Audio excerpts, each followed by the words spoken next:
Greetings, family. Good evening. We are live today. This is the very first episode of the Professional Women in Wellness podcast. And it is a sacred space where we explore what it truly means to thrive from the inside out. I'm your host, Karima, creator of the T.E.M.P.L.E.S method. And this show really is going to be inviting women leaders, healers, and change makers to share their journeys of regulation, realignment, and rising into sacred living. So tonight, I have the esteemed pleasure of inviting my very first guest, and that is Lisa Thorpe, who's head of primary at the Ascot International School in Bangkok. She is on this call from Bangkok. Lisa, please introduce yourself to the family tonight. Hi, everyone. It's so lovely to be here.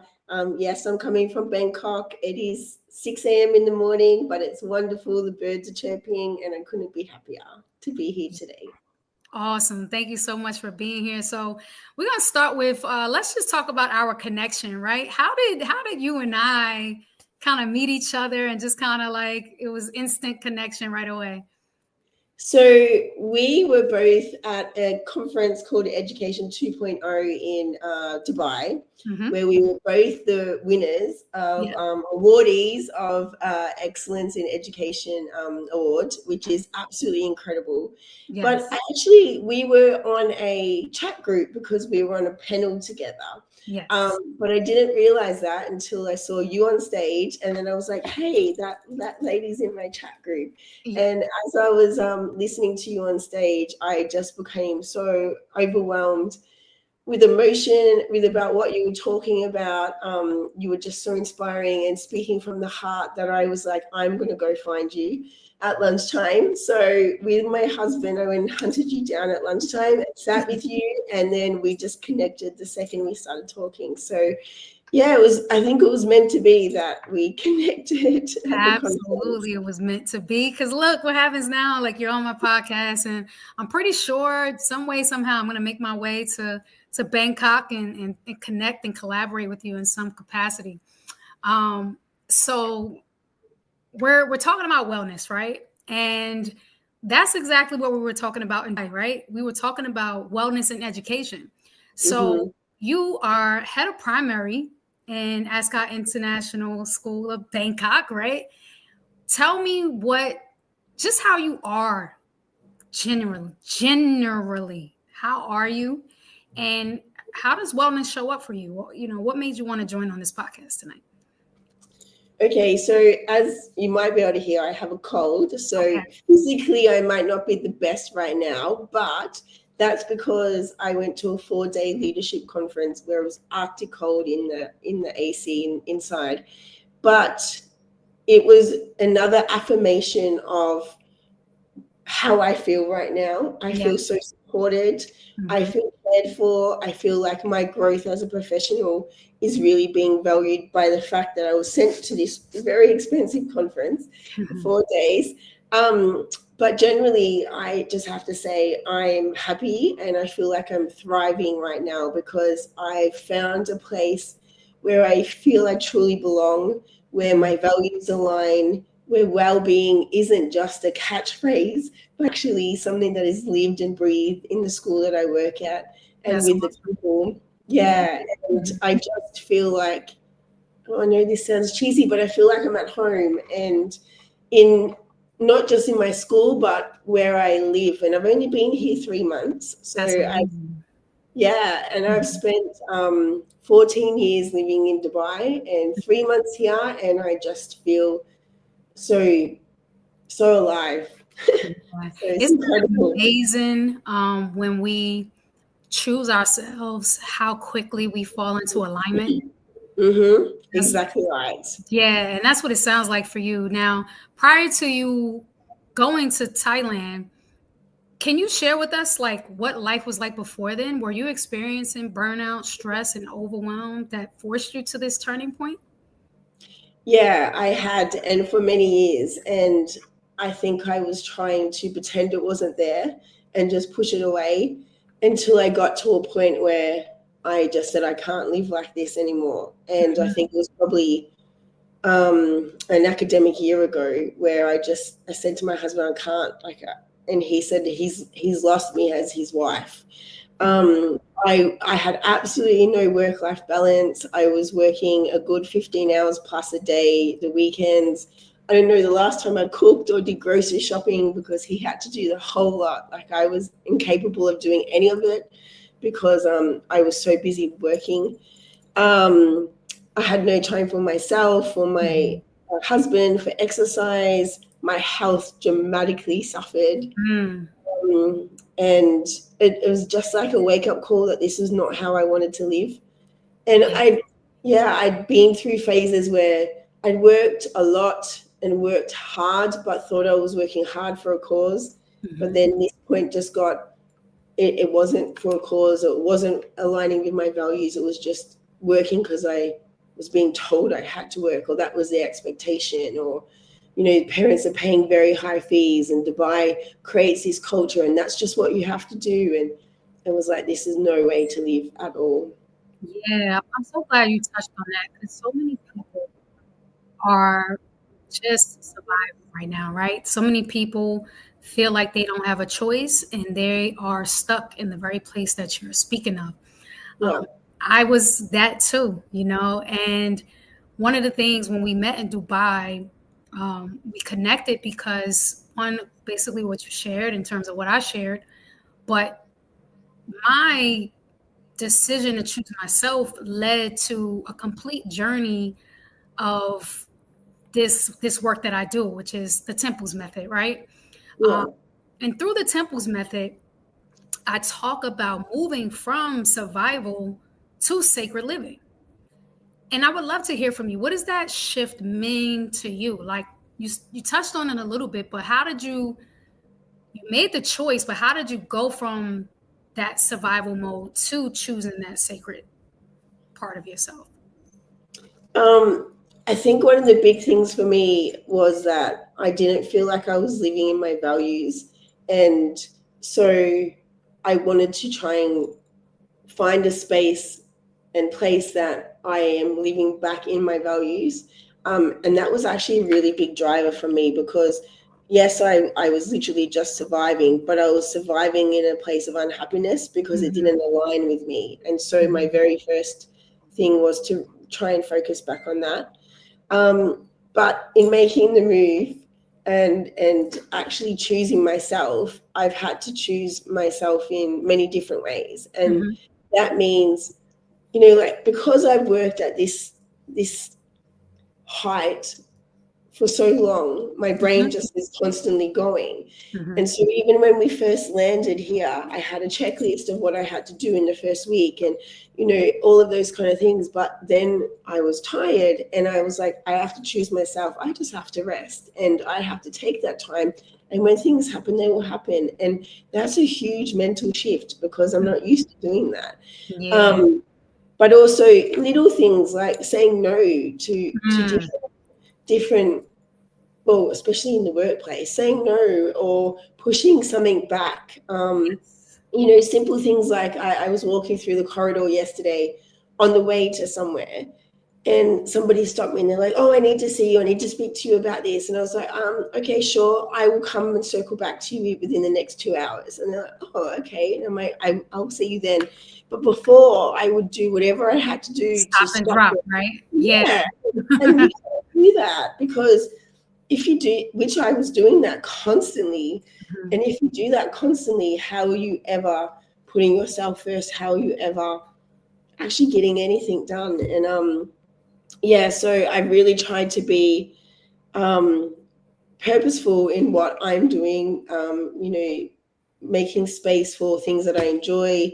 One of my strengths, my character strengths, is finding beauty in all, and so I'm trying to be very intentional in that and finding things that I love, noticing things around me, doing activities that I enjoy because I don't know when the last time I did that was when I was in Dubai. So Look at that. So choosing yourself has really set you on a path of like almost freedom, right?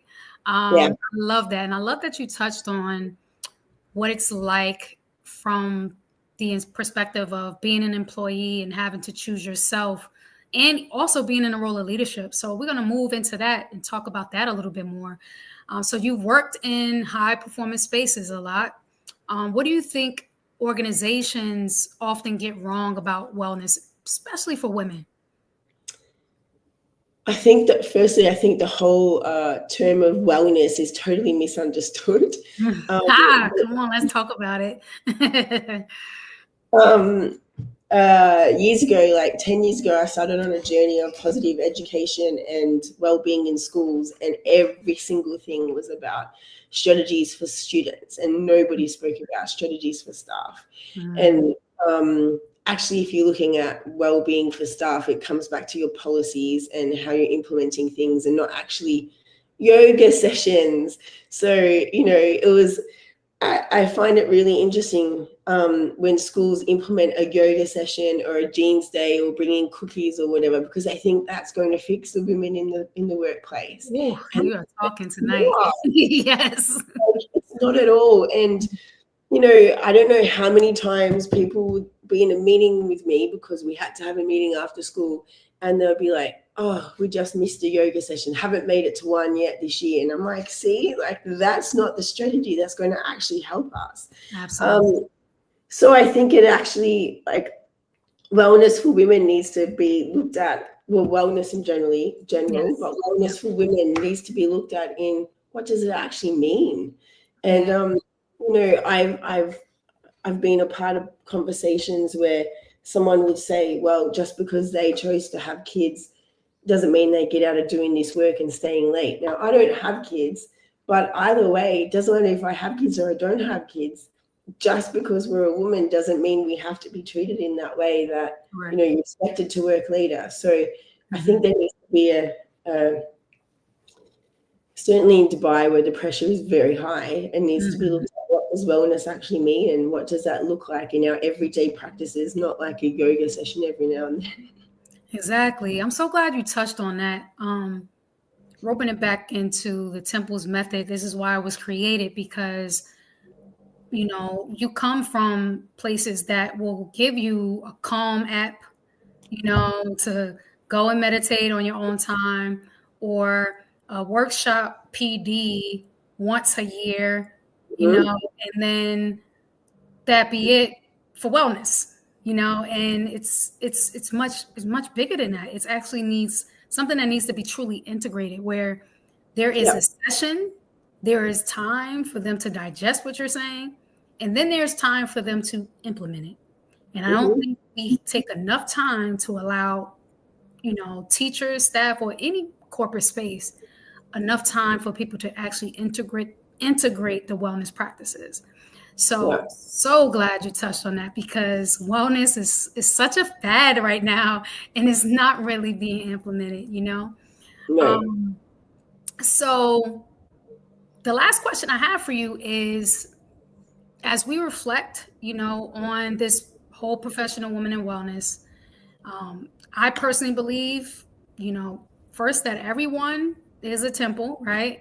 You are a temple, but every woman is even more. And I just want to know, what does honoring your temple look like to you now, like today? You mentioned it a little bit, but shed some light on that. um, I think for me, it's about living my values. And I know I keep saying it might sound cliche or whatever, but because I've lived so long not in my values, I'm being very intentional now, and it makes my heart feel good, because it aligns with who I am. Yes. So that's one thing. Another thing is not necessarily having boundaries with work, but knowing when to shut off, and being okay with that. Like, even someone in my team messaged last night about anti-bullying week coming up, and I said, thanks for letting me know, let's chat about it in person at school. you know Mhm. or I would have went into a whole email conversation excuse me, Mhm. email conversation, or I would have started planning and staying up late on the computer, but I don't need to. And valuing my time and my space, and finding times to do things that I enjoy, I think that's really important. That's very, very important. So, final thoughts around women in wellness.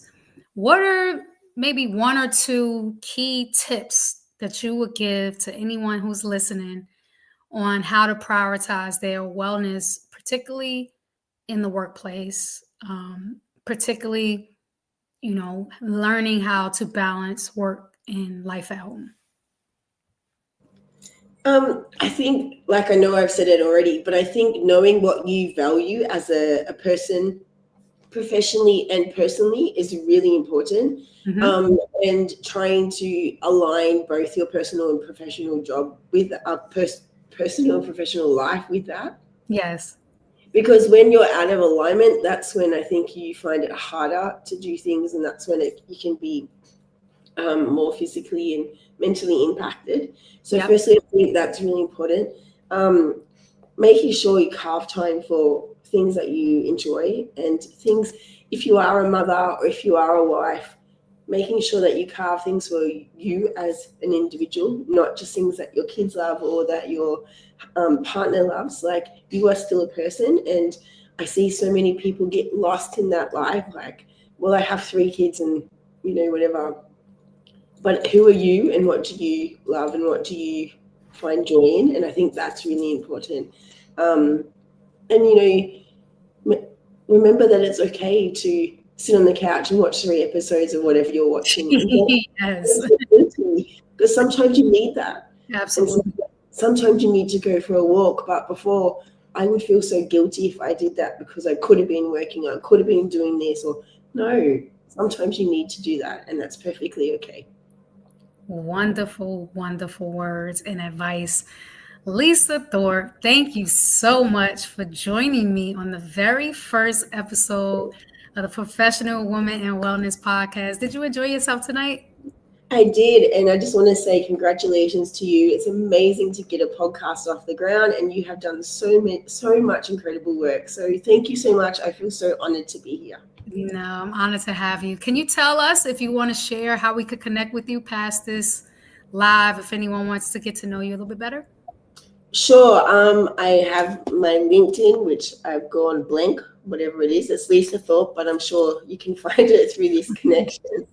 And I have a school, well, a kind of professional, not really professional, Instagram as well. So, which is Miss underscore Lisa underscore Dubai underscore moves to underscore Bangkok. Okay.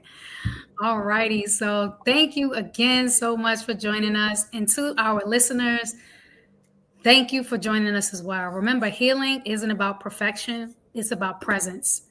And thank you for your presence tonight. You took one small step to help you reconnect, realign, and rise. And if you love this episode, be sure to follow and share this episode with another woman who's ready to step into sacred living. I'm your host, Karima McKenzie, and this is the conclusion of our first episode of the Professional Woman in Wellness podcast. Have a great evening.